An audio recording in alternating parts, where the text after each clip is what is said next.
بسم اللہ الرحمن الرحیم۔ جبرین لائبریری میں آپ کو خوش آمدید کہتے ہیں۔ پیارے نبی صلی اللہ علیہ وآلہ وسلم کے زمانے اور صحابہ کرام رضی اللہ تعالیٰ عنہ کے زمانے سے کچھ بات کی بات ہے، مدینہ میں ایک بہت بڑے عالم تھے جو اپنے شاگردوں کو حضور پاک صلی اللہ علیہ وآلہ وسلم کی حدیثیں اور دین کا علم سکھایا کرتے تھے۔ ان کا نام تھا حضرت امام مالک رحمۃ اللہ علیہ۔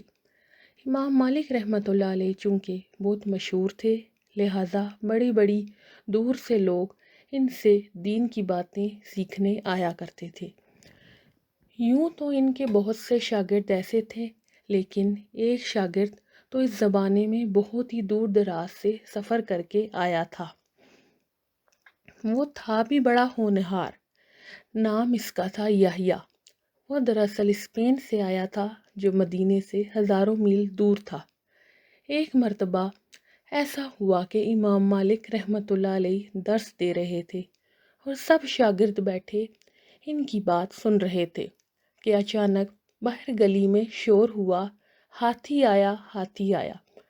مدینے میں چونکہ ہاتھی نہیں ہوتا تھا، لہٰذا بہت سے لوگوں نے تو ہاتھی کو دیکھا تک نہیں تھا، اور آپ کو پتہ ہے اس زمانے میں کوئی تصویر وغیرہ بھی تو نہیں ہوتی تھی۔ شاگردوں نے امام صاحب کی طرف دیکھا جیسے کہ وہ ہاتھی دیکھنے کی اجازت مانگ رہے ہوں۔ امام صاحب نے بھی سوچا کہ چلو نوجوان ہاتھی دیکھنا چاہتے ہیں، انہوں نے اجازت دی اور سب شاگرد بھاگ کر باہر چلے گئے، لیکن یحییٰ باہر نہیں گیا۔ امام صاحب نے یحییٰ کی طرف دیکھا اور پوچھا، یحییٰ کیا بات ہے، تم ہاتھی دیکھنے نہیں گئے؟ تمہارے ملک میں تو ہاتھی نہیں ہوتا، اور تم نے بھی تو کبھی ہاتھی نہیں دیکھا ہوگا۔ جاؤ تم بھی اور لوگوں کے ساتھ باہر جا کر ہاتھی دیکھ آؤ۔ یحییٰ امام صاحب کی بات سن کر کہنے لگا، میرے محترم استاد، میں اتنی دور سے سفر کر کے صرف آپ سے علم حاصل کرنے کے لیے آیا ہوں، ہاتھی دیکھنے تو نہیں آیا۔ میرے لیے تو آپ کا درس سب سے زیادہ قیمتی ہے، اور میں اپنا سارا وقت آپ کا درس سننے میں لگانا چاہتا ہوں۔